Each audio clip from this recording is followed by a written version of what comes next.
അല്ല റപ്പായി ചേട്ടാ, എന്താ മുഖത്തൊരു സന്തോഷം? അടുത്ത വീട്ടില് പുതിയ ഡോക്ടർ വന്നതിന്റെയാണോ?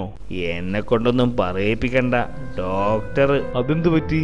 ആ ഡോക്ടർ ഒരു മനുഷ്യനാണോ? ഹേ, അതെന്താ, പുള്ളി മൃഗ ഡോക്ടറാണോ? അല്ലല്ല, കണ്ണി ചോരില്ലാത്തവനാ. കഷ്ടം കഷ്ടം.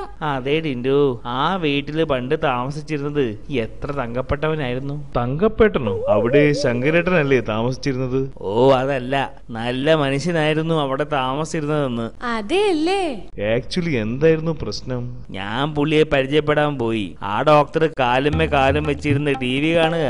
എന്നിട്ട് എന്നോട് നിരിക്കാൻ പറയണ്ടേ, അരമണിക്കൂർ ഞാൻ നിൽക്കുകയായിരുന്നു. അമ്പടാ.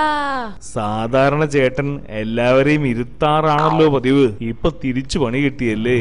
ഞാൻ എന്തായാലും ആ ഡോക്ടർക്ക് ഒരു പണി കൊടുക്കും. എന്തായാലും ഡോക്ടറല്ലേ, വെറുതെ ദേഷ്യം പിടിപ്പിക്കണ്ട അല്ലേ ടിൻഡു? ദൈവത്തിനും ഡോക്ടർക്കും ദേഷ്യം വരുന്ന ഒന്നും ചെയ്യാൻ പാടില്ല. അതെന്താ ഡോക്ടറും ദൈവം തമ്മിലൊരു ബന്ധം?